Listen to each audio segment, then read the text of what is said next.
Signal বাতি থাকলেও রাজধানীর ট্রাফিক ব্যবস্থায় এখনো সনাতন পদ্ধতি, শ্রম ও বিদ্যুতের অপচয়, সমন্বিত পদ্ধতি প্রণয়নের দাবি বিশেষজ্ঞদের। সুস্থ নগর জীবনের স্বার্থে মেট্রো রেল প্রকল্পে থাকছে ব্যয়বহুল শব্দ নিরোধক ব্যবস্থা। বিতর্ক থাকলেও লাভবান হবেন শিক্ষার্থীরাই, বলছে ঢাকা বিশ্ববিদ্যালয় কর্তৃপক্ষ। মার্কিন ইনস্টিটিউটের প্রতিবেদনে দ্বিমত নেই বিশিষ্টজনদের, বলছেন অর্থনৈতিক উন্নয়ন চোখে পড়ছে বলেই রাজপথের আন্দোলনে আগ্রহ নেই জনগণের। পুলিশের তল্লাশির সময় ধস্তাধস্তিতে আহত হন ব্যাংক কর্মকর্তা রাব্বি, আদালতে তদন্ত রিপোর্ট। কেন লাঞ্ছিত হবেন, প্রশ্ন তুলে নতুন করে মামলা নেয়ার নির্দেশ। এবং সাগরের ইলিশে সয়লাব চাঁদপুরের মোকাম, দারুণ খুশি ব্যবসায়ীরা। একে জাটকা সংরক্ষণের ইতিবাচক দিক হিসেবে দেখছেন ইলিশ গবেষকরা।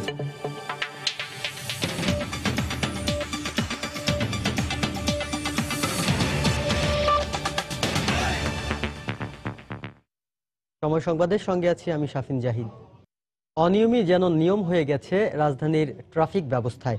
সিগন্যাল বাতি সচল থাকলেও ট্রাফিক নিয়ন্ত্রিত হচ্ছে পুরোপুরি পুরনো পদ্ধতিতে। এতে একদিকে ট্রাফিক পুলিশকে দিতে হচ্ছে অতিরিক্ত শ্রম, অপরদিকে অপচয় হচ্ছে বিদ্যুতের। ট্রাফিক ব্যবস্থা পুরোপুরি ভেঙে পড়ার আগেই সমন্বিত পদ্ধতি প্রণয়নের দাবি বিশেষজ্ঞদের। রাশেদ লিমনের রিপোর্ট। সিগন্যালে জ্বলছে লাল বাতি, তবুও চলছে গাড়ি। অবিরাম চলতে থাকা এই সিগন্যাল বাতিগুলোর দিকে যেন খেয়ালই নেই কারো। লাঠি হাতে ট্রাফিক পুলিশ সামনে না দাঁড়ালে যেন থামতে মানা। সব ক্ষেত্রেই ডিজিটাল পদ্ধতির ছোঁয়া লাগলেও ট্রাফিক ব্যবস্থা চলছে 70 দশকের সেই সনাতন পদ্ধতিতেই। এখন ওদের এখানে সার্জেন আছে, এখানে ট্রাফিক আছে, ওনারা যখন সংকেত দেয় তখন ছাড়ে। সব জায়গায় ডিজিটাল, হাত দেখায় তো এই সিস্টেম কোথাও নাই, এটা অনেক আগেই উঠে গেছে। এই সিগন্যাল সবাই মানে, তাহলে তো আমাদের কষ্টটা অনেক কম হচ্ছে। রাজধানীর সিগন্যাল বাতিগুলো পরিচালনা করে 2 সিটি কর্পোরেশন, আবার ট্রাফিক ব্যবস্থা নিয়ন্ত্রণ করে ঢাকা মেট্রোপলিটন পুলিশ। তাতেও মুক্তি মিলছে না যানজটের কবল থেকে, বরং দিতে হচ্ছে অতিরিক্ত শ্রম, অপচয় হচ্ছে বিদ্যুতের। আর এজন্য প্রতিষ্ঠান দুটির মধ্যে সমন্বয়হীনতাকেই দায়ী করছেন বিশেষজ্ঞরা। দক্ষ জনগোষ্ঠীর অপচয়, বিদ্যুতের অপচয় এবং বিজ্ঞান নির্ভর ব্যবস্থাপনার অপব্যবহার, এর মধ্যে দিয়ে আইন না মানার কালচার তৈরি হচ্ছে। এবং এই কালচার থেকে বাঁচার জন্য প্রথমেই হয় সিগন্যালটা বন্ধ করে দেওয়া হোক, অথবা সিগন্যাল থাকলে সেখানে ট্রাফিক পুলিশ এই কাজ করবে না, এটা নিশ্চিত করা হোক। যদিও কর্তৃপক্ষ শোনাচ্ছেন আশার বাণী। সিগন্যাল দিয়ে তো আমি উন্নত কিছু করতে পারবো না, টাইমিং একই থাকবে, কিন্তু আমি তাকে দূরে দূরে আস্তে আস্তে আস্তে আস্তে করে তার যাতে ধৈর্যচ্যুতি না ঘটে, এটা তো এই টোটাল সিস্টেমটি নিয়েই হয়তো একসাথে কাজ চলতেছে। ইতিমধ্যে মেট্রোপলিটন পুলিশ থেকেও আলাদা এই সিগন্যাল কন্ট্রোলিংয়ের জন্য একটা ইউনিট গঠিত হচ্ছে, এটা প্রক্রিয়াধীন রয়েছে। আর আমাদের তরফ থেকেও আমরা এই সিগন্যালিং করার জন্য যে সহায়তা, সেটাও আমরা দিয়ে যাচ্ছি। আর এই পরিকল্পনা বাস্তবায়ন হলে শিগগিরই যানজটের মাত্রা সহনীয় পর্যায়ে চলে আসবে বলেও জানান তারা। এমনিতেই যানজটে নাকাল নগরবাসী, তার উপর ক্রমবর্ধমান জনসংখ্যার সাথে পাল্লা দিয়ে বাড়ছে যানবাহনের সংখ্যা। বিশেষজ্ঞরা বলছে, খুব দ্রুত ট্রাফিক ব্যবস্থার এই সনাতনী পদ্ধতি থেকে বেরিয়ে না আসতে পারলে এর চরম মূল্য দিতে হবে নগরবাসীকে। রাশেদ লিমন, সময় সংবাদ, ঢাকা। রাজধানীতে মেট্রো রেল প্রকল্প 2020 সালে নির্ধারিত সময়ের সম্পন্ন হবে বলে প্রত্যাশা প্রকল্প সংশ্লিষ্টদের। প্রকল্প পরিচালক জানান, মেট্রো রেল রুটে যেসব সেবা প্রতিষ্ঠান ও শিক্ষা প্রতিষ্ঠান রয়েছে সে এলাকায় 1.5 মিটার উঁচু শব্দ নিরোধক দেয়াল করা হবে। এদিকে ঢাকা বিশ্ববিদ্যালয় এলাকার পরিবেশ বিঘ্নিত না করে মেট্রো রেল প্রকল্প বাস্তবায়িত হোক, এমনটাই চান বিশ্ববিদ্যালয়ের উপাচার্য। বিস্তারিত MR আমিনের রিপোর্টে। যানজট নিরসন এবং দ্রুত যাতায়াতের জন্য রাজধানীর উত্তরা থেকে মিরপুর আগারগাঁও হয়ে মতিঝিল পর্যন্ত 20 কিলোমিটার দীর্ঘ রুটে বাস্তবায়ন হচ্ছে মেট্রো রেল প্রকল্প। এই রুটের আওতায় পড়েছে শাহবাগে 2টি ও ফার্মগেটে 1টি হাসপাতাল এবং ঢাকা বিশ্ববিদ্যালয়। এসব এলাকার শব্দ দূষণ ও পরিবেশের ক্ষতির আশঙ্কা নিয়ে বিভিন্ন মহলে বিতর্ক রয়েছে। কোনো ক্ষতির আশঙ্কা নেই উল্লেখ করে প্রকল্প পরিচালক বলেন, সব মহলের সাথে আলোচনা করেই উদ্যোগ নেওয়া হয়েছে। 2010-11-তে এগুলো নিয়ে অনেক ডিবেট হয়েছে যে লাইনটা কোন পথে যাবে, এবং শেষ পর্যন্ত ঢাকা ইউনিভার্সিটির সঙ্গে সমঝোতা হওয়ার পরই সরকার এই রুট নির্ধারণ করেছে। এখন যদি আমরা রুট চেঞ্জ করতে যাই তাহলে আমাদের আবার অনেক পিছনে ফিরে যেতে হবে। প্রকল্প এলাকার ঐতিহাসিক স্থাপনা রক্ষা ও কোনো প্রতিষ্ঠানের ক্ষতির কারণ না হয় সে বিষয় বিবেচনায় নিয়ে প্রকল্পের কাজ করা হচ্ছে। সংসদ ভবন হাসপাতালের পাশে এবং ঢাকা ইউনিভার্সিটিতে এত এক্সপেন্সিভ ধরনের একটা সিস্টেম বসাচ্ছে শুধুমাত্র নয়েজ এবং ভাইব্রেশনটাকে কন্ট্রোলের মধ্যে আনার জন্য। So as a matter of fact noise এবং ভাইব্রেশন কোনো ইস্যুই না। বৃহৎ স্বার্থে নেয়া এই প্রকল্প ঢাকা বিশ্ববিদ্যালয় সহ সবার উপকারেই আসবে বলে মত উপাচার্যের। আমাদের ছাত্রছাত্রীদেরই বেশি প্রয়োজন এটি, অতি সস্তায় দ্রুততার সাথে এক জায়গা থেকে আরেক জায়গায় যাওয়ার জন্য মেট্রো রেলের কোনো বিকল্প নেই। তা আমার মনে হয় যে ঢাকা বিশ্ববিদ্যালয়ের সাথে মেট্রো রেল কর্তৃপক্ষের যে আলোচনা এবং আমাদের ছাত্রছাত্রীদের যে চাহিদা এবং যে উদ্বেগ, এর সবই বিবেচনায় নিয়ে আমরা অত্যন্ত সুন্দরভাবেই মেট্রো রেলের যে প্রকল্প সেটি আমরা বিশ্ববিদ্যালয় ক্যাম্পাসে বাস্তবায়ন করতে পারব। বর্তমানে প্রকল্পের টেন্ডার প্রক্রিয়া চলছে। মেট্রো রেল চালু হলে বিদ্যুৎ ও গ্যাসের দামের মতোই মেট্রো রেল আইন দ্বারা যাত্রীদের ভাড়া নির্ধারিত হবে। এমআর আমিন, সময় সংবাদ, ঢাকা। বাংলাদেশ ব্যাংক কর্মকর্তা গোলাম রাব্বিকে নির্যাতনের ঘটনায় নতুন করে মামলা করতে এবং তা গ্রহণের নির্দেশ দিয়েছেন উচ্চ আদালত। সকালে এ আদেশ দেন আপিল বিভাগ। এর আগে পুলিশের করা তদন্ত রিপোর্ট আদালতে জমা হলে তা পড়ে শোনান অ্যাটর্নি জেনারেল মাহবুবে আলম। রিপোর্টে বলা হয়, চেকপোস্টে পুলিশের তল্লাশিতে বাধা দিয়েছিলেন বাংলাদেশ ব্যাংক কর্মকর্তা গোলাম রাব্বি। এ সময় ধস্তাধস্তিতে আহত হন তিনি। গোলাম রাব্বিকে নির্যাতন ঘটনার বিষয়ে সকালে দেয়া পুলিশের তদন্ত রিপোর্টে এ কথা বলা হয়। তবে তল্লাশির সময় একজন ব্যক্তিকে কেন লাঞ্ছিত করা হবে এমন মন্তব্য করেন আদালত। গত ৯ জানুয়ারি রাব্বি অভিযোগ করেন, রাত ১১টার দিকে মোহাম্মদপুরের তাজমহল রোডের একটি বুথ থেকে টাকা তুলে বের হওয়া মাত্রই ৩-৪ জন যুবক তার গতিরোধ করে। এরপরই পাশে দাঁড়িয়ে থাকা পুলিশ ভ্যানে তুলে তার কাছে ৫ লাখ টাকা দাবি করেন মোহাম্মদপুর থানার এসআই মাসুদ। টাকা দিতে অস্বীকৃতি জানালে তার উপর নির্মম নির্যাতন শুরু হয়। এ ঘটনায় এসআই মাসুদকে সাময়িক বরখাস্ত করা হয়।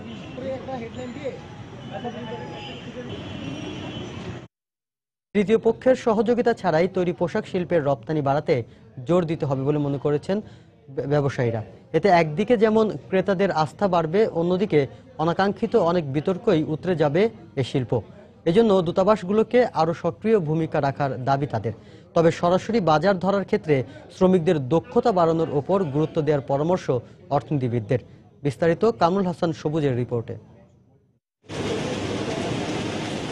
গত ৫ বছরের পোশাক রপ্তানির চিত্রে দেখা যায় প্রতি বছরই ছাড়িয়ে গেছে আগের বছরের রপ্তানি আয়। এমনকি এই শিল্পের উপর ভর করেই এগিয়ে চলছে দেশের রপ্তানি প্রবৃদ্ধির গ্রাফ। তবে এই শিল্প মালিকরা বলছেন, এখনও এ খাতের রপ্তানিমুখী ছোট ও মাঝারি আকারের তৈরি পোশাক কারখানার জন্য বড় চ্যালেঞ্জ সরাসরি বাজার ধরা।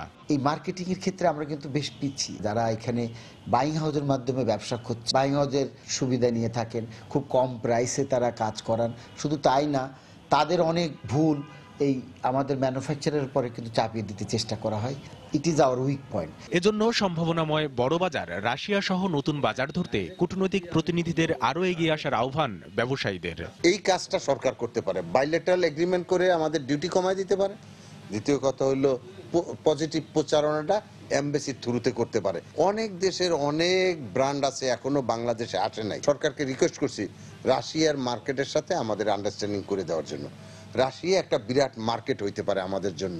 তবে নতুন বাজার ধরা আর সেসব বাজারে চাহিদা মতো পণ্য সরবরাহে শ্রমিকদের প্রযুক্তিগত ও কারিগরি দক্ষতা বাড়ানোর কোনো বিকল্প নেই বলে মনে করেন অর্থনীতিবিদরা। আমাদের দেশের শ্রমিকরা তুলা বহির্ভূত অন্যান্য কাঁচামাল যেমন সিনথেটিক, পলিস্টার বা ম্যানমেড ফাইবার যেগুলো বড় বাজার রয়েছে বিশ্বে, সেই সমস্ত পণ্য উৎপাদনের ক্ষেত্রে তারা ততটা দক্ষ না। শ্রমিক প্রস্তুত না বলে মালিকরা নিতে পারছেন না, আবার মালিকরা অর্ডার নিলে কাকে দিয়ে করাবেন সেরকম একটি চ্যালেঞ্জের মধ্যে থাকেন। পাশাপাশি রপ্তানিমুখী কারখানাগুলোর অনলাইন প্রোফাইল তৈরি এবং তা হালনাগাদ রাখারও পরামর্শ দিলেন তারা। কামরুল হাসান সবুজ, সময় সংবাদ, ঢাকা। অর্থনীতিবিদ ও বিশিষ্টজনেরা মনে করছেন, দেশের বর্তমান অর্থনৈতিক অবস্থায় সন্তুষ্ট দেশের অধিকাংশ মানুষ। রাজনীতির চেয়ে অর্থনৈতিক উন্নয়নকে বেশি গুরুত্বপূর্ণ বলে মনে করছেন তারা। এ কারণেই যুক্তরাষ্ট্রের ইন্টারন্যাশনাল রিপাবলিকান ইনস্টিটিউট IRI এর প্রকাশিত গবেষণা প্রতিবেদনের সাথে দ্বিমত নেই বিশিষ্টজনদের। তারা বলছেন, অর্থনৈতিক উন্নয়ন চোখে পড়ার মতো বলেই রাজপথের আন্দোলনে আগ্রহ নেই জনগণের। বিস্তারিত যারা জানাচ্ছেন কাজল আব্দুল্লাহ। একটি দেশের উন্নয়নের জন্য সাধারণ জনগণের কাছে কোনটি বেশি গুরুত্বপূর্ণ? গণতন্ত্র না উন্নয়ন? বাংলাদেশের জনগণের কাছে ইন্টারন্যাশনাল রিপাবলিকান ইনস্টিটিউটের এমন প্রশ্নের জরিপে গণতন্ত্রকে ছাপিয়ে উঠে এসেছে অর্থনৈতিক উন্নয়ন। মঙ্গলবার optimism growing for Bangladesh economic future শিরোনামে এ জরিপের ফলাফল প্রকাশ করে IRI। এতে বলা হয়, গেল বছরের জুনের জরিপে দেশের উন্নয়নকে 27% মানুষ গুরুত্ব দিলেও নভেম্বরের জরিপে তা বেড়ে দাঁড়িয়েছে 45%। আর 88% মনে করেন গণতন্ত্রের সমস্যা থাকলেও বর্তমান পদ্ধতি যে কোনো সরকারের চেয়ে ভালো। এদিকে বিরোধী দল বা অন্যান্য দলগুলো রাজনৈতিক প্রেক্ষাপটে যথেষ্ট আস্থার জায়গা তৈরি করতে পারেনি বলেই বর্তমান সরকারের উন্নয়ন কার্যক্রমের প্রতি বাংলাদেশের জনগণের ইতিবাচক মনোভাব তৈরি হয়েছে বলে মনে করছেন অর্থনীতিবিদরা। তারা বলছেন, উন্নয়নের ধারাবাহিকতায় আন্তরিক প্রশাসনের প্রতি সহনশীল মানসিকতা তৈরি হচ্ছে মানুষের।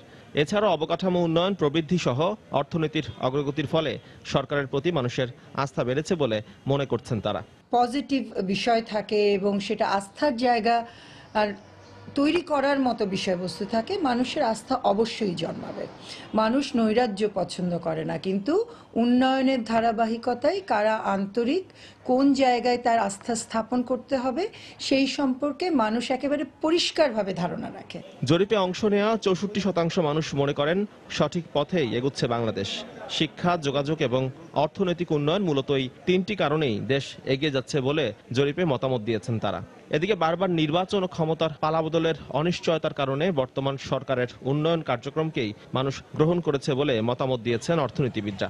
এছাড়াও অর্থনৈতিক স্থিতিশীলতার স্বার্থেই দলমত নির্বিশেষে ভোট ভিত্তিক গণতন্ত্র থেকে বেরিয়ে আসছে বাংলাদেশের মানুষ, এমনটাও মনে করছেন তারা। বলছেন, উন্নয়নের স্বার্থেই গণতন্ত্রের চেয়ে নিজেদের অধিকার নিয়ে সচেতন দেশের মানুষ। অর্থনৈতিক উন্নয়নটা মানুষ দেখতে পাচ্ছে, সেই জন্য মানুষ রাজপথে নামছে না। আওয়ামী লীগকে মানুষ মনে করছে যে বিএনপি জামাতের চেয়ে হয়তো বেটার বা ভালো, সেই জন্য বা আওয়ামী লীগকে সরিয়ে বিএনপি জামাত ক্ষমতায় আসবে, এটা মানুষ সেটার জন্য আর লড়াই করতে প্রস্তুত নয়। গেল বছরে 30 অক্টোবর থেকে 19 নভেম্বর পর্যন্ত এই জরিপ চালিয়েছে international Republican institute IRI। AG Mahmud, সময় সংবাদ, ঢাকা। সময় সংবাদে আরো থাকছে, চিকিৎসক সহ নানা সংকটে রাজশাহী মেডিকেল কলেজ হাসপাতাল, বিড়ম্বনায় রোগীরা, সমস্যা সমাধানে কর্তৃপক্ষের হস্তক্ষেপ কামনা।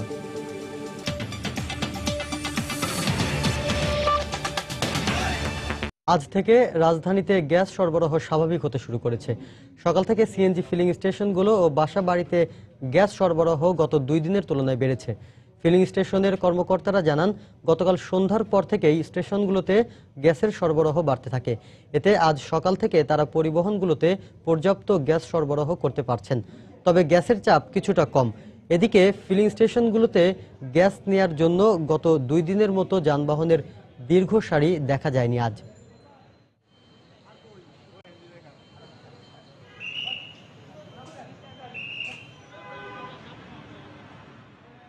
গত 2 দিন গ্যাস ছিল না, আমাদের গাড়ি সব ফেরত দিয়েছে, গ্যাস দিতে পারি নাই। গতকাল রাত্রে থেকে গ্যাস চলে আসছে, আর মোটামুটি ভালো গ্যাস দিচ্ছে।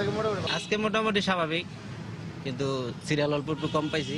চাহিদা মোতাবেক আমাকে গ্যাস দিতে পারছে না। আমি এই মাত্র আধা ঘন্টা সিরিয়ালে থাইকা এরপর গ্যাস পাইলাম আপনার গিয়া 44 টাকার। দর্শক, এই মুহূর্তে রাজধানীর মহাখালী এলাকায় আছেন রিপোর্টার সেলিয়া সুলতানা। আমরা সরাসরি চলে যাচ্ছি তার কাছে। সেলিয়া। শাফিন, আপনি জানেন যে গত কয়েক সপ্তাহ ধরে কিন্তু সিএনজি স্টেশনগুলোতে এবং বিশেষ করে বাসাবাড়িগুলোতে কিন্তু গ্যাসের যে সংযোগগুলো আছে সেখানে কিন্তু গ্যাস পাওয়া যাচ্ছিল না, এবং এই ব্যাপারে যেভাবে ঘরে আসলে মানুষ দুর্ভোগের শিকার হচ্ছেন, একইভাবে কিন্তু সিএনজি স্টেশনগুলোতে গিয়ে ঘন্টার পর ঘন্টা অপেক্ষা করে থাকা এবং সিএনজি গ্যাস না পেয়ে ফিরে আসার ঘটনা কিন্তু গত কয়েকদিন ধরেই ঘটছিল। এবং গত 2-1 দিনে কিন্তু আমরা অনেক জায়গায় দেখেছি যে সিএনজি গ্যাস না পাওয়ার কারণে অনেক সিএনজি স্টেশন সরবরাহ করতে না পারার কারণে কিন্তু গ্যাস সরবরাহ বন্ধ রেখেছিলেন। আজ সকাল থেকে কিন্তু আমাদেরকে যেসব সিএনজি স্টেশনগুলোতে আমরা ঘুরেছি সেসব সিএনজি স্টেশনে সবাই কিন্তু বলেছেন যে গতকাল রাত থেকে এবং ভোর থেকে বিশেষ করে সিএনজির যে গ্যাসের যে প্রেশার সেটি বেড়েছে এবং তারা সরবরাহ করতে পারছেন। আমি এই মুহূর্তে সিএনজি স্টেশনের একজন কর্তৃপক্ষের সঙ্গে কথা বলতে চাই। তিনি যদি আমাদেরকে একটু জানান যে সিএনজি গ্যাসের এখন পর্যন্ত আপনারা কতটুকু সরবরাহ করতে পারেন। আগের দিনের তুলনায় একটু প্রেশার কম, 2 দিন আগে আরো বেশি কম ছিল, আজকে একটু ভালো, গাড়ির চাপও কম। জি না, ঠিক মতো গ্যাস পাচ্ছি না, গ্যাসে বিশাল ক্রাইসিস। কম কম, অন্য 2 দিনে কম পেয়েছি। আচ্ছা, আমরা এই সিএনজি স্টেশনে কিছু অভিযোগও পেয়েছিলাম, তবে আজকে আমাদেরকে যে বিষয়গুলো জানাচ্ছেন সিএনজি স্টেশনের কর্তৃপক্ষ, যে গত 2 দিন যেভাবে আসলে সরবরাহ করতে পারেননি সে তুলনায় আজকে তার থেকে অনেক ভালো। তবে অন্যান্য যারা বিশেষ করে গণপরিবহনের একটি অংশ কিন্তু বিশেষ করে সিএনজি অটোরিকশাগুলো, আপনি জানেন সিএনজি অটোরিকশায় সাধারণ মানুষ যখন এক জায়গা থেকে আরেক জায়গায় যায় সিএনজিটাকে অনেকভাবেই তারা বেছে নেন, কিন্তু সিএনজির ক্ষেত্রে, সিএনজি অটোরিকশার ক্ষেত্রে অনেক জায়গায় তারা না পেয়ে 1টি বা 2টি জায়গায় দেখা গেছে যে অনেক বেশি আসলে লাইন হয়ে গেছে এবং তারা সেই সিএনজি স্টেশনগুলোতে গিয়ে নিচ্ছেন। তবে প্রেশারটা কম থাকার কারণে তারা ভাবছেন যে 900 টাকা যে তাদের আসলে জমা দিতে হবে, সে 900 টাকা আসলে সারাদিনে এই সিএনজি নিয়ে আসলে গ্যাস নিয়ে তারা জমা দিতে পারবেন কিনা। অন্যদিকে যারা বিশেষ করে আমরা যে আজ কিন্তু প্রাইভেট কার এবং প্রাইভেট গাড়িগুলোর প্রতি কিন্তু আমরা দেখেছি যে তারাও কিন্তু সিএনজি স্টেশনগুলোতে ভিড় করছেন। অনেকে হয়তো 2-1 দিন বের হননি এবং সিএনজি যে গ্যাস পাওয়াটা যেহেতু কিছুটা অনির্দিষ্টকালের জন্য তারা আসলে ভয় পাচ্ছিলেন যে বের করবেন কিনা গাড়ি, তবে আজ সকাল থেকে কিন্তু আমরা দেখেছি তারাও কিন্তু সিএনজি স্টেশনগুলোতে ভিড় করেছেন। এই ছিল আসলে মহাখালীর সিএনজি স্টেশন। এই সিএনজি স্টেশন থেকে সর্বশেষ সংবাদ। শাফিন। দর্শক, রাজধানীতে গ্যাস সরবরাহের খবর জানাচ্ছিলেন মহাখালী এলাকা থেকে সহকর্মী সেলিয়া সুলতানা। অনেকটাই স্থবির হয়ে আছে চট্টগ্রামের আমানবাজার থেকে অত্যাধুনিক অস্ত্রসহ 3 জেএমবি সদস্য গ্রেফতারের ঘটনায় দায়ের করা 4 মামলার তদন্ত। 1 মাস পেরিয়ে গেলেও নতুন করে কাউকেই গ্রেফতার করা যায়নি, পাওয়া যায়নি বাকি জঙ্গিদের ব্যাপারে সুনির্দিষ্ট কোনো তথ্য। তবে জেএমবির চট্টগ্রাম আঞ্চলিক কমান্ডার ফারদিন এবং সক্রিয় সদস্য পিয়াসকে গ্রেফতার করা গেলে মামলার তদন্তে গতি ফিরবে বলে দাবি পুলিশের। আরও জানাচ্ছেন কমল দে। দফায় দফায় আদালত থেকে রিমান্ডে নিয়ে জেএমবির 3 সদস্যকে জিজ্ঞাসাবাদ করছে নগর গোয়েন্দা পুলিশ এবং জেলার হাটহাজারী থানা পুলিশ। অন্যান্য জঙ্গি মামলাগুলোর ক্ষেত্রে গ্রেপ্তারকৃত জঙ্গি সদস্যরা রিমান্ড শেষে আদালতে স্বীকারোক্তিমূলক জবানবন্দি দিল, এখানে তার ব্যতিক্রম। পুলিশ কর্মকর্তারা বলছেন জিজ্ঞাসাবাদে 3 জনেই তাদের আঞ্চলিক কমান্ডার ফারদিন এবং পিয়াসকে দায়ী করে নিজেরা রক্ষা পাওয়ার চেষ্টা চালিয়ে যাচ্ছে। জেএমবির মূল হোতা আছে এখানে, বিশেষ করে আমাদের এই চিটাংয়ের রেঞ্জের মধ্যে, চিটাং বিভাগের মধ্যে যারা আছে তাদের কয়েকজনের নাম আমরা পেয়েছি। ফারদিন ওরফে নোমান এবং পিয়াসকে এখনো গ্রেপ্তার করা সম্ভব হয়নি, তাই এই মামলাটি আসলে আমরা পরবর্তী সিদ্ধান্তে উপনীত হতে পারিনি। যেহেতু এটা সেন্সিটিভ একটা বিষয়, সেই কারণে তদন্ত যাতে কোনো ত্রুটি বিচ্যুতি না থাকে সেগুলো মাথায় রেখে আমরা তদন্ত শেষ করে সেটার অভিযোগপত্র আমরা বিজ্ঞ আদালতে দাখিল করব। তবে পুলিশের ঊর্ধ্বতন কর্মকর্তাদের দাবি ফারদিন এবং পিয়াসকে আইনের আওতায় আনার জন্য সব ধরনের তৎপরতা চালানো হচ্ছে। তো হয়তো এই মুহূর্তে আমরা তাৎক্ষণিকভাবে ফলাফল দিতে পারতেছি না, বাট আমরা কাজ করে যাচ্ছি এবং যখন বিভিন্ন সোর্স থেকে বিভিন্ন উৎস থেকে তথ্যপত্র সংগ্রহ করে যখন তাদের কাছাকাছি যাই গ্রেপ্তার করে, এই জন্য একটা সময় দরকার। আশা করি খুব তাড়াতাড়ি আমরা তাদেরকে আইনের আওতায় নিয়ে আসতে পারবো এবং মামলাগুলো দ্রুত আমরা একটা শেষ করতে পারবো। গত 27 ডিসেম্বর ভোরে নগরীর বাইজিৎ এবং হাটহাজারী থানা সীমান্তবর্তী চট্টগ্রাম সেনানিবাসের পাশে আমানবাজার এলাকায় একটি জঙ্গি আস্তানায় অভিযান চালিয়ে একটি অত্যাধুনিক মার্কিন স্নাইপার রাইফেল, 198 রাউন্ড গুলি এবং বিপুল পরিমাণ বোমা তৈরি সরঞ্জাম উদ্ধার করে গোয়েন্দা পুলিশ। কমল দে, সময় সংবাদ, চট্টগ্রাম। উন্নত চিকিৎসার জন্য সিঙ্গাপুরে গেছেন বিএনপির ভারপ্রাপ্ত মহাসচিব মির্জা ফখরুল ইসলাম আলমগীর। সকালে বাংলাদেশ বিমানের একটি ফ্লাইটে সিঙ্গাপুর রওনা হন তিনি। এ সময় স্ত্রী তার সঙ্গে ছিলেন। বিশেষজ্ঞ চিকিৎসকের সঙ্গে পরামর্শ করতে গত মাসেই সিঙ্গাপুর যাওয়ার কথা ছিল মির্জা ফখরুলের। নাশকতার কয়েকটি মামলায় কারাগারে থাকলেও শারীরিক অসুস্থতার বিবেচনায় গত জুলাই মাসে তাকে জামিন দেন আদালত। সবশেষ গত বছরের 17 অক্টোবর চিকিৎসার জন্য সিঙ্গাপুরে যান বিএনপির এই নেতা।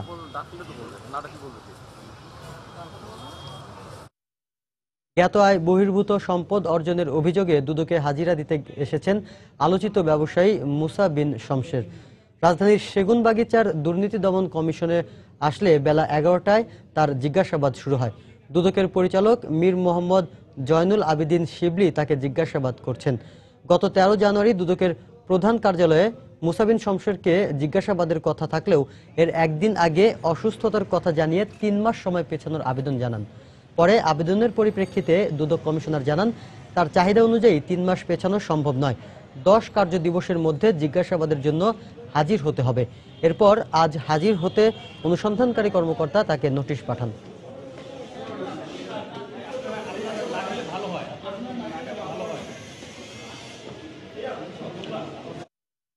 টানা কয়েকদিনের হিমেল বাতাস ও ঘন কুয়াশা কেটে গিয়ে স্বাভাবিক হতে শুরু করেছে দেশের বিভিন্ন অঞ্চলের তাপমাত্রা।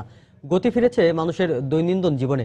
রাজশাহীতে কুয়াশা ও হালকা বাতাস থাকলেও সকাল 7:30টার মধ্যেই আকাশে দেখা গেছে সূর্যের মুখ। আজ জেলায় সর্বনিম্ন তাপমাত্রা রেকর্ড করা হয়েছে 10.7 ডিগ্রি সেলসিয়াস। এর ফলে গেল কয়েকদিনের শীতের কারণে স্থবির হয়ে পড়া নগর জীবনে ফিরে এসেছে প্রাণচাঞ্চল্য।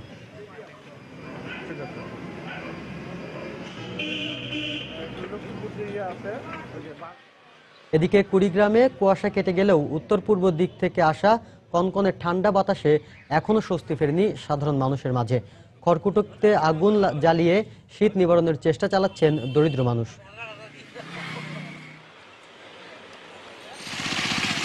নওগাঁতে ভোরের দিকে কিছুটা শীত অনুভূত হলেও বেলা বাড়ার সঙ্গে সঙ্গে পুরোদমে মাঠে কাজে নেমে পড়েছেন কৃষকরা। এছাড়া চুয়াডাঙ্গা, দিনাজপুর সহ দেশের অন্যান্য অঞ্চলেও তীব্র শীত শেষে স্বাভাবিক হতে শুরু করেছে জনজীবন। সময় সংবাদে আরো থাকছে, ৮০,০০০ শরণার্থীকে বহিষ্কার করবে সুইডেন। আবেদন গ্রহণযোগ্য না হওয়ায় এই সিদ্ধান্ত, জানালো স্বরাষ্ট্র মন্ত্রণালয়।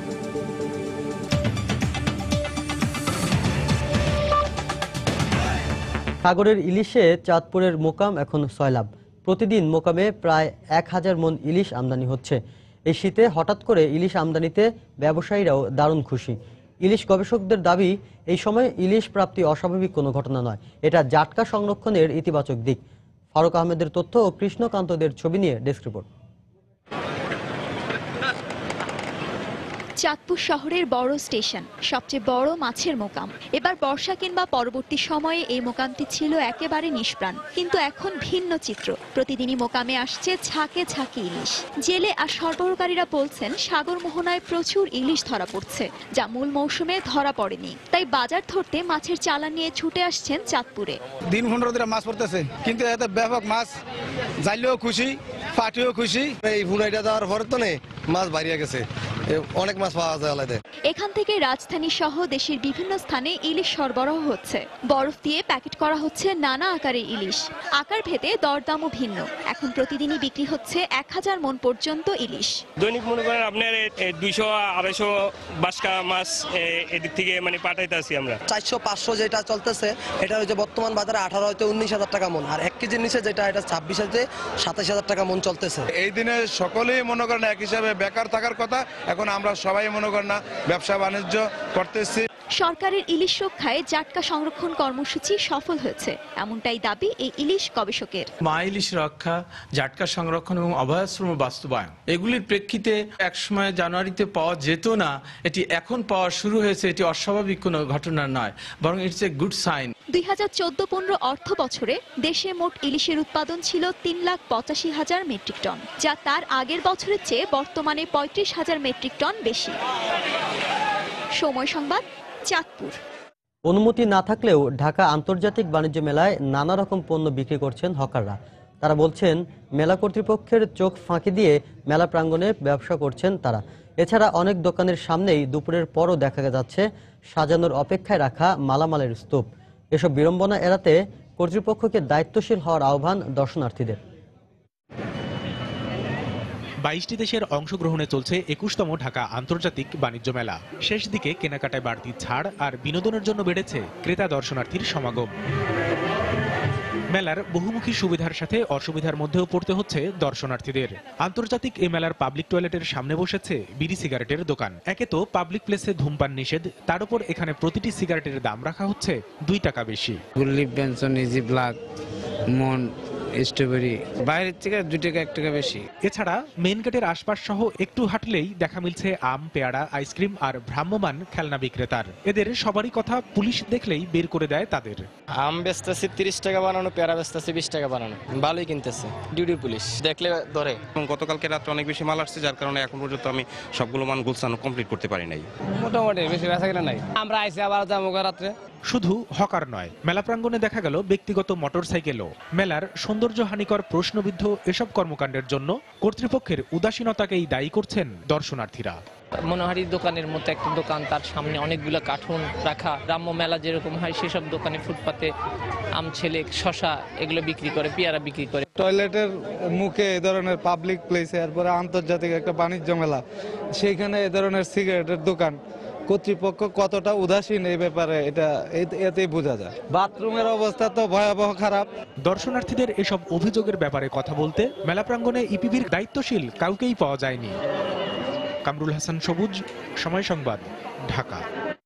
চিকিৎসক সংকটের কারণে রাজশাহী মেডিকেল কলেজ হাসপাতালে সুচিকিৎসা পাচ্ছেন না রোগীরা। বছরখানেক ধরে সরকারি এই হাসপাতালটির এক্স-রে, সিটি স্ক্যান, এনজিওগ্রাম মেশিনটি বিকল হওয়ায় বাড়তি বিড়ম্বনা পোহাতে হচ্ছে রোগীদের। অবশ্য সমস্যা সমাধানে কর্তৃপক্ষের হস্তক্ষেপ কামনা করেছেন হাসপাতালের দায়িত্বশীলরা। আব্দুল সালামের তোলা ছবিতে বিস্তারিত জানাচ্ছেন সাইফুর রহমান রকি। ধারণ ক্ষমতার চেয়ে বেশি রোগী চিকিৎসা নিতে আসায় রাজশাহী মেডিকেল কলেজ হাসপাতালে অনেকের ঠাঁই হয় মেঝেতে। কর্তব্যরত চিকিৎসকরা বলছেন, 1958 সালে প্রতিষ্ঠিত হাসপাতালটি 550 শয্যা থেকে বাড়িয়ে 1200 বেডে উন্নীত করা হয় 2014 সালে। প্রতিদিন এখানে আরোগ্য লাভের আশায় ভর্তি হন প্রায় 1,500 থেকে 2,000 রোগী। এতে সীমিত চিকিৎসক দিয়ে যথাযথ সেবা দেয়া সম্ভব হচ্ছে না। কাল তো ছিল না ডাক্তাররা, আজকে মনে করে সকাল 10টার সময়তে বড় ডাক্তার ঢুকে চলো, ওই ডাক্তার কাছে চলে যান, ওই ডাক্তার কাছে চলে যান, খালি তাড়ি লেবার আছে। একসঙ্গে 4-5টা রোগী এসে দাঁড়িয়ে থাকে, তখন দেখা যাচ্ছে যে সবার একসঙ্গে দেখা তো সম্ভব হয় না। ডক্টর এবং সিস্টারের সংখ্যা যদি বাড়ে তাহলে তো অবশ্যই সুবিধা হবে।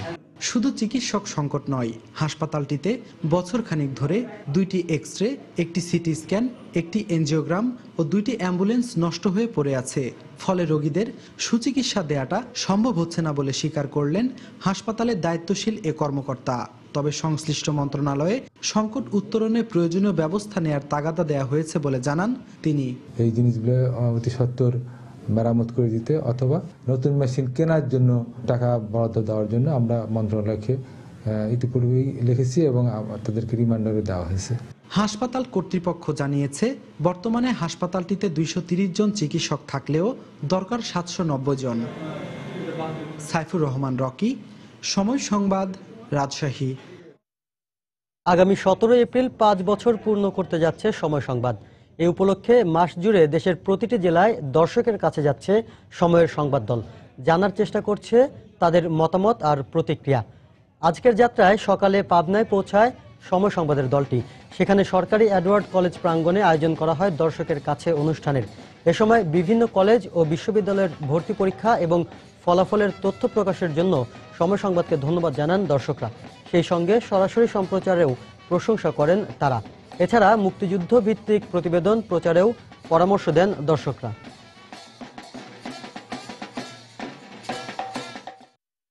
সময় চ্যানেলে আপডেট খবরগুলো দেয়, আর বিশেষ করে আপনাদের কাছে আমার রিকোয়েস্ট যে খেলার সময় যেটা হয় এটাই বেশি, মানে 2-3 ঘন্টা পর পর যেন হয়, সেটার জন্য আর বেশি ভালো লাগবে। সবকিছু লাইভ দেখতে পাই, এই জন্য অনেক বেশি ভালো লাগে। অ্যাডমিশন, সিট প্ল্যান বা বিভিন্ন পরীক্ষার রেজাল্ট, এগুলো সময় টেলিভিশনের মাধ্যমে আমরা আগে জানতে পারি। মুক্তিযুদ্ধ ভিত্তিক এবং ইতিহাস ঐতিহ্য নিয়ে মফস্বল ভিত্তিক কাজ করা দরকার। দেশের বাইরের খবর। 80,000 শরণার্থীকে সুইডেন থেকে বের করে দেওয়ার সিদ্ধান্ত নিয়েছে দেশটির সরকার। দেশটির স্বরাষ্ট্র মন্ত্রণালয়ের পক্ষ থেকে বলা হয়, শরণার্থী হিসেবে তাদের আবেদন গ্রহণযোগ্য না হওয়ায় এই সিদ্ধান্ত নেওয়া হয়েছে। গত বছর 58,800 আবেদন যাচাই বাছাইয়ের পর 55% আবেদন গ্রহণযোগ্য বলে বিবেচিত হয়। শরণার্থী হিসেবে সুইডেনে আশ্রয়ের জন্য গত বছর প্রায় 1,63,000 আবেদন জমা পড়ে, যা ইউরোপের অন্য যে কোনো দেশের তুলনায় বেশি। ইরাকের পশ্চিমাঞ্চলে রামাদির কাছে আইএসের 2টি আত্মঘাতী গাড়ি বোমা হামলায় অন্তত 55 ইরাকি সেনা ও সরকারপন্থী যোদ্ধা নিহত হয়েছে। আল জাজিরা জানায়, স্থানীয় সময় মঙ্গলবার সকালে রামাদির উত্তরাঞ্চলে ইরাকি বাহিনীর আঞ্চলিক সদর দপ্তরে প্রথম দফা হামলায় 30 ইরাকি সেনা ও সরকারপন্থী যোদ্ধা নিহত হয়। একই দিনে দুপুরে রামাদির পশ্চিমাংশে আল বাগদাদি শহরে ইরাকি সেনাদের ঘাঁটিতে প্রবেশের চেষ্টাকালে বাধাগ্রস্ত হয়ে আইএস সদস্যরা গাড়ি বোমার বিস্ফোরণ ঘটায়। এতে আরও 25 ইরাকি সেনা ও সরকারপন্থী যোদ্ধা নিহত হয়। পরে ইরাকি সেনাদের তীব্র প্রতিরোধ ও মার্কিন জোটের বিমান হামলার মুখে আইএস সদস্যরা শহরটিতে প্রবেশ করতে না পেরে পিছু হটে বলে জানায় গণমাধ্যম। আনবার প্রদেশের রাজধানী রামাদিতে ইরাকি বাহিনী 40 জন বেসামরিক নাগরিকের একটি গণকবরের সন্ধান পাওয়ার একদিন পরই এ হামলার ঘটনা ঘটল।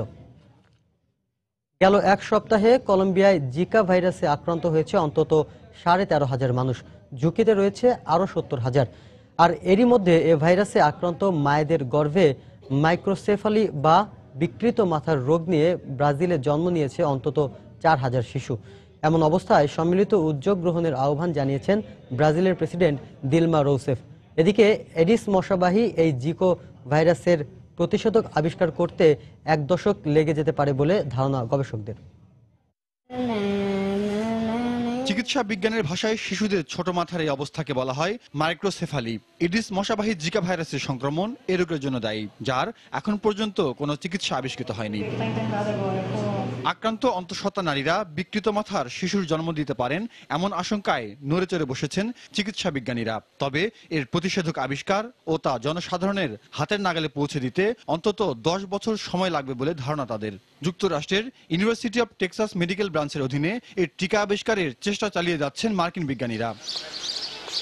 সম্প্রতি ব্রাজিল থেকে ফিরেছেন এমন নাগরিকদের স্বাস্থ্য পরীক্ষার বিষয়টি গুরুত্ব সহকারে দেখছে মার্কিন কর্তৃপক্ষ।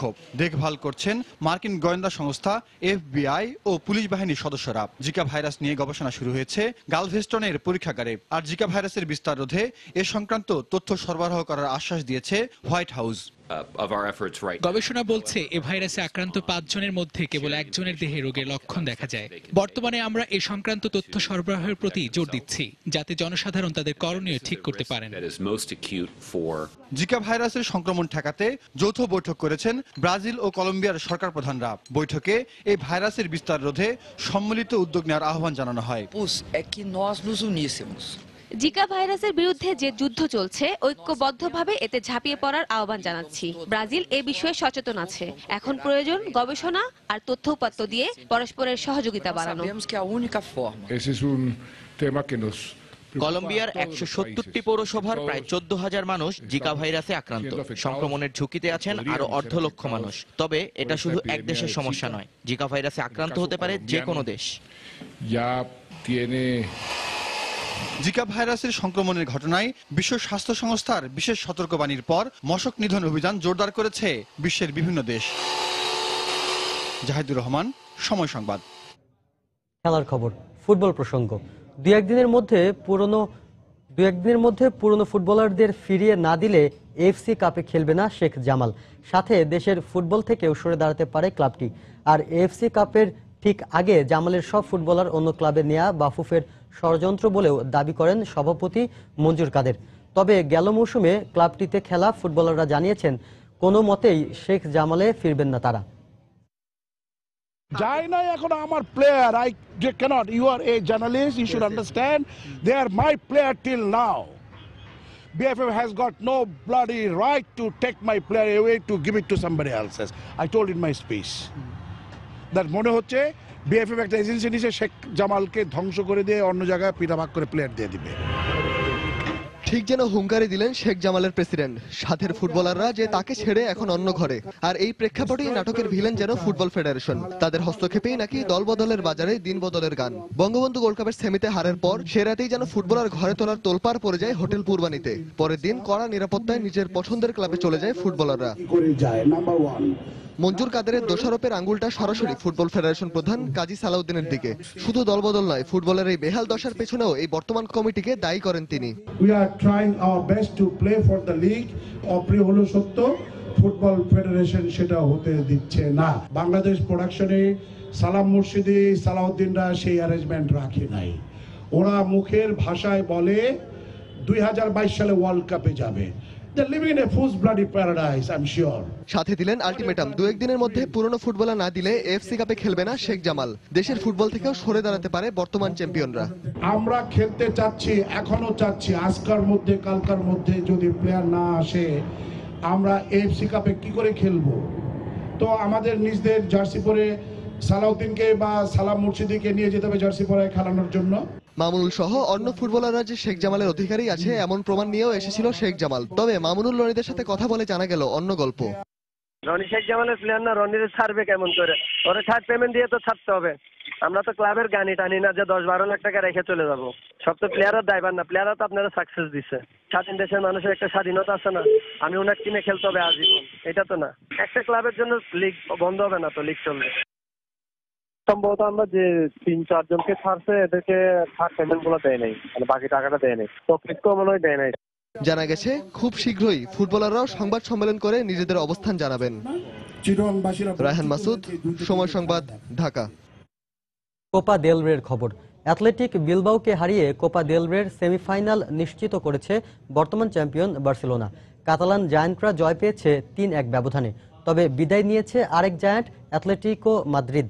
কোয়ার্টার ফাইনালের দ্বিতীয় লেগের ম্যাচে সেল্টা ভিগোর কাছে 3-2 গোলে হেরেছে অ্যাথলেটিকো। প্রথম লেগে জয় পাওয়ায় অ্যাথলেটিক বিলবাওর বিপক্ষে ঘরের মাঠে ড্র করলেই বার্সেলোনা নিশ্চিত হবে সেমিফাইনাল। কিন্তু কোনো ঝুঁকি নেননি Catalan coach Luis Enrique. Messi, Suarez, নেইমারদের একাদশে রেখে শক্তিশালী দল নিয়ে মাঠে নামে বর্তমান চ্যাম্পিয়নরা। ম্যাচের 9 মিনিটে এগিয়ে যেতে পারত বার্সা, কিন্তু ফাউলের কারণে ভার্মেলানের গোল বাতিল করেন রেফারি। যদিও এর 3 মিনিট পরই পাল্টা আক্রমণে লিড পেয়ে যায় বিলবাও। আদুরিজের ডিফেন্স চেরা পাস দক্ষতার সাথে জালে জড়ান ইনাকি উইলিয়ামস। এরপর দুদলই বেশ কিছু সুযোগ পেয়েও কাজে লাগাতে না পারায় লিড নিয়ে বিরতিতে যায় বিলবাও। তবে বিরতির পর দেখা মেলে ভিন্ন এক বার্সার। একের পর এক আক্রমণে বিলবাওয়ের ডিফেন্সকে ব্যস্ত রাখে এমএসএন ত্রয়ী। ফল আসে 53 মিনিটে। মেসির অ্যাসিস্টে মৌসুমের 30তম গোল করে ম্যাচে সমতা আনেন লুইস সুয়ারেজ।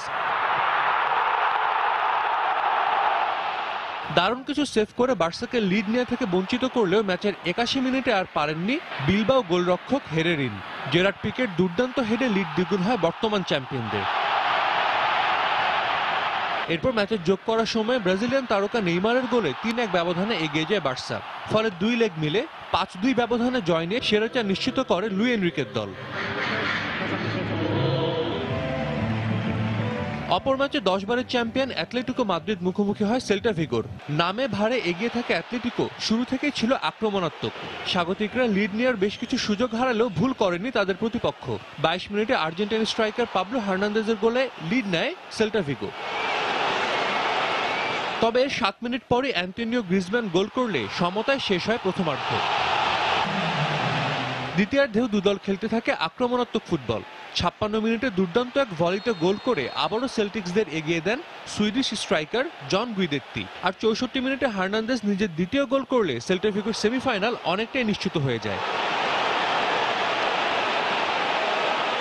যদিও ম্যাচের 81 মিনিটে অ্যাথলেটিকোর অ্যাঞ্জেল করেয়া গোল করে ইঙ্গিত দিয়েছিলেন নাটকীয় কিছুর, কিন্তু শেষ পর্যন্ত আর হয়নি তেমন কিছুই। 3-2 ব্যবধানের জয় নিয়ে দীর্ঘ 14 বছর পর কোপা দেল রের সেমিতে পা রাখে সেল্টা ভিগো। সাজিদ মুস্তাহিদ, সময় সংবাদ। এবার অনূর্ধ্ব 19 ক্রিকেট বিশ্বকাপের খবর। মিরপুর শেরেবাংলা জাতীয় ক্রিকেট স্টেডিয়ামে নিজেদের প্রথম ম্যাচে আয়ারল্যান্ডের মুখোমুখি হয়েছে ভারত। নির্ধারিত 50 ওভারে ভারত 9 উইকেটে 268 রান সংগ্রহ করে।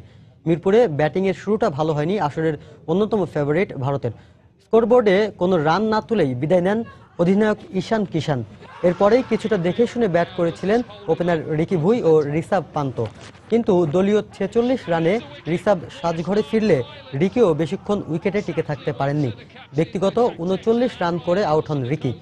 দলীয় 55 রানে এরপর আরমানও প্যাভিলিয়নে ফিরলে ব্যাটিং বিপর্যয়ে পড়ে ভারত। এরপর দলকে বিপর্যয় থেকে টেনে তোলেন সুন্দর ও সরফরাজ জুটি। দুজনে মিলে রানের খাতায় যোগ করেন 91 রান। 74 রান করে দলীয় 165 রানে সরফরাজ ফিরে যান। এরপর যাওয়ার মিছিলে যোগ হয় আরও 2 ব্যাটসম্যান। শেষ দিকে জিসান আনসারির 36 বলে 36 রানের ইনিংসে 268 রানের চ্যালেঞ্জিং পুঁজি পায় 3 বারের চ্যাম্পিয়ন ভারত।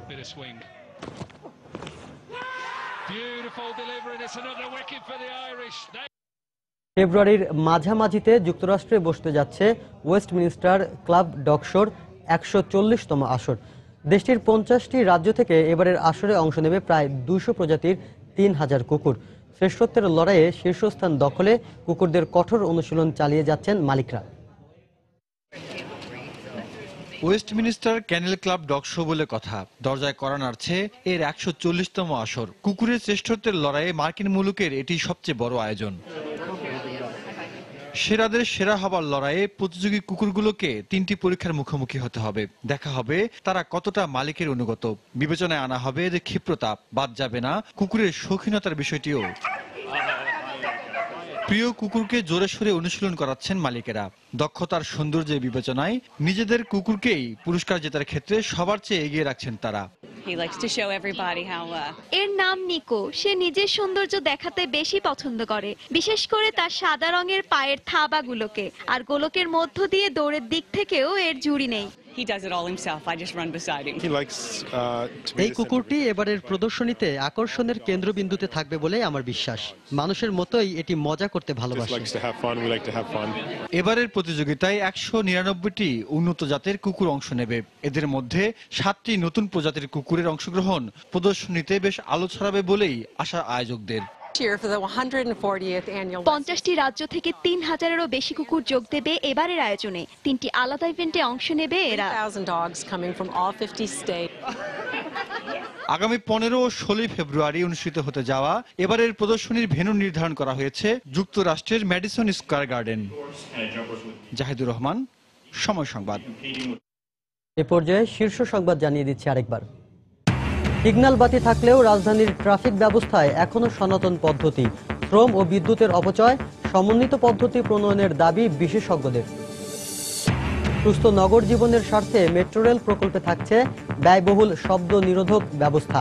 বিতর্ক থাকলেও লাভবান হবেন শিক্ষার্থীরাই, বলছে ঢাকা বিশ্ববিদ্যালয় কর্তৃপক্ষ।